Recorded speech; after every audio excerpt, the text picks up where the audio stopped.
Today, we're going to dive into a pretty wild idea. The thought that the biggest thing shaping your life isn't your past, but the memories you haven't even made yet.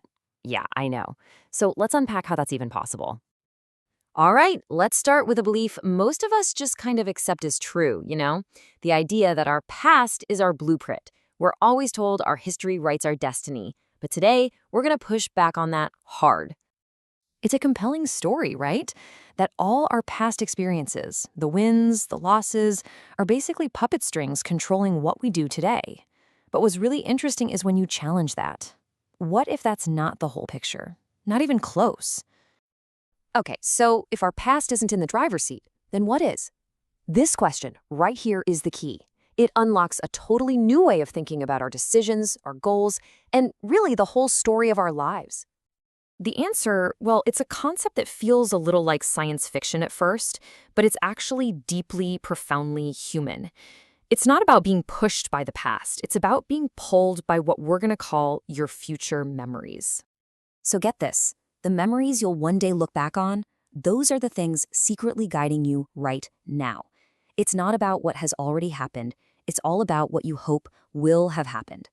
The main point is this. We're not being pushed by our past. We are absolutely being pulled by our future.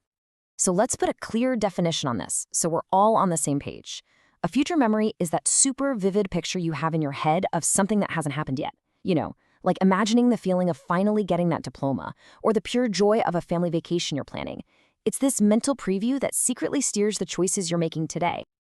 This is the little conversation we're all having in our heads all the time. Before any big decision, we run a little simulation. We subconsciously ask ourselves, how is this going to look in the future? When I look back at this moment years from now, what's the story going to be? And this might be the most powerful version of that simulation. We are constantly trying to avoid creating a bad future memory, the memory of regret. That fear of looking back and wishing you'd been a little bolder, man, that often pushes us to act more than anything else. And this gets to the absolute heart of it. It's not just about the event itself. It's about the kind of person we want to be in that future story. Do I want to remember myself as being courageous, as kind, as someone who gave up, or as someone who pushed through? Our actions today are basically auditions for the person we want to remember being. So, how does this invisible force actually guide us? Let's dig into why the feeling of a future memory can be way more powerful than any concrete written down goal you might have. Look, we're emotional creatures, right? A goal like run a marathon is just an abstract idea. But a future memory? Oh, that's real. It's the feeling of crossing that finish line, totally exhausted but just buzzing. It's the memory of your family cheering for you. It's the story you'll tell about all those months of training. We don't chase the item on the checklist, we chase the feeling of the memory we're going to create. Now, if we zoom out from just one decision, we start to see the huge picture.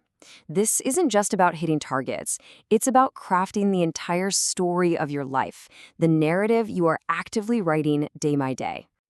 This quote just nails it. It gets to the ultimate why. Our lives aren't just a list of things that happened, they're stories. And every single one of us is trying to live in a way that will make for a great story to tell.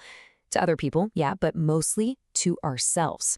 That amazing story we hope to tell, that's the ultimate future memory we're all chasing. So what's the takeaway here? How do we actually use this idea? Well, it all starts with a huge shift in how we think about the hard work it takes to build the future we want. We talk about discipline all the time, right? Like it's a grind, a chore you have to suffer through. But this way of thinking, it reframes everything. Building your future isn't about forcing yourself to do stuff you hate. It's about being an architect, an artist. It's about intentionally and creatively designing the memories you want to have one day. The hard work stops being a punishment and starts being a creative act.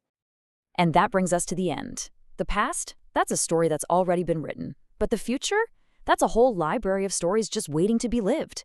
So the only question that really matters right now is this one. Looking at the day ahead of you, what beautiful, powerful, or meaningful memory will you choose to build?